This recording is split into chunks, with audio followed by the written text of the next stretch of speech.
Hello, welcome back to the Checkpoint Reach podcast and the Indie Corner game reviews. I'm your host Luke Eldon, and for these reviews I'm joined by Sud. How you doing, mate? I'm very good, Luke. How are you? Good. Yeah, I'm doing well, thanks, man. Especially after playing this game because it's one of my favourites that we've covered so far, so we'll get into it Oh, that's now. good. Yeah. The next game we will be reviewing in this series is called Awesome Pea. That is developed and published by Pigeon Dev, who were nice enough to provide us with a review code. The game is available on PC, PS4, Xbox One, the Nintendo Switch, and PS Vita. Sorry.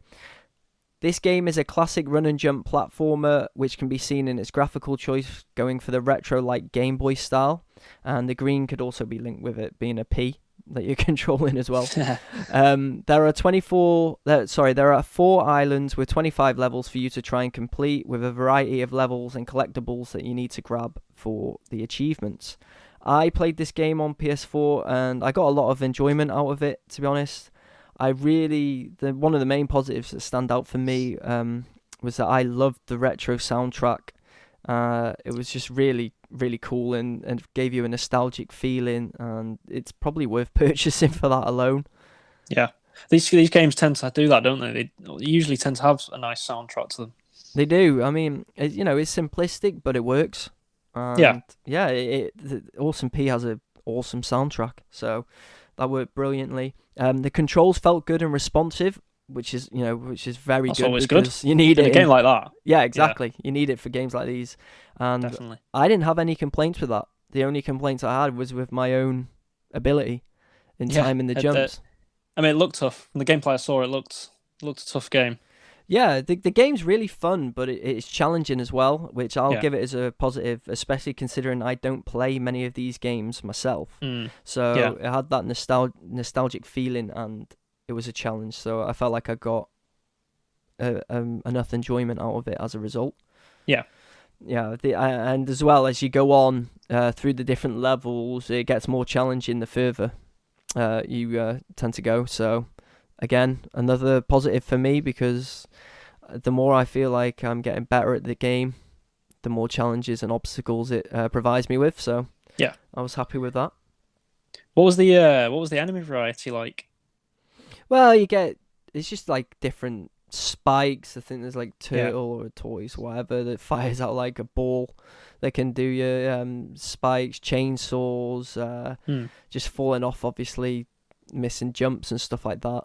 So there was a good variety, and the levels changed as you go on. A lot of variety in the levels. So it kept it fun.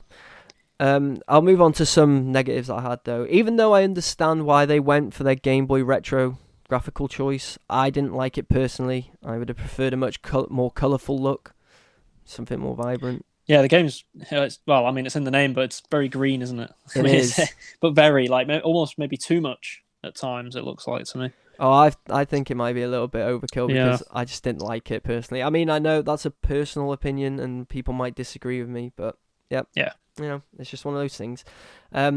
Also, it might be a negative for people who play these run and jump platformers more often. Is the game might feel more samey to them because there's so many games now that have obviously tried this style.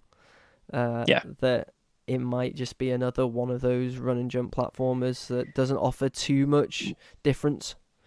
Yeah, definitely. And what did you think of the price of the game? It retails at $4.99 UK. So, what do you think the game for what it is worth that? I do.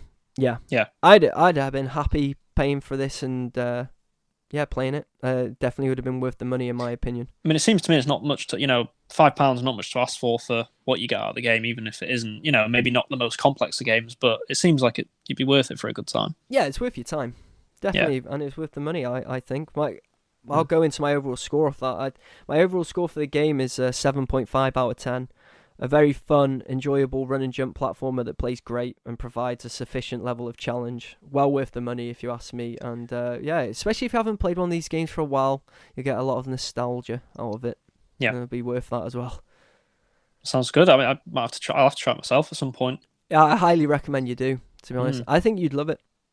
Yeah, I do like these kind of games now and again. They're nice to. They break up the big games, don't they? So Yeah, they really do, and yeah, I think I think everyone listening should give Awesome Pea a try. However, that covers our Awesome Pea review. Remember to subscribe for more gaming content each week. Give our video a like and comment below with your opinions on Awesome Pea. You can also follow Checkpoint Reach Podcast on social media. We're on Facebook, Twitter, and Instagram at ChetReachPod. You can find the links in our description below. You can also follow me and Sud on social media too if you want. Where can people find you, Sud? You can find me on Twitter at David10Spud. Lovely stuff. You can find me on Twitter and Instagram at Leld, LEL3Ds, add a 9 on the end for Instagram. Again, links will be in the description below. And yeah, thanks for joining me, Sud. Have a good week, and we'll chat again soon. Okay, bye-bye. Bye.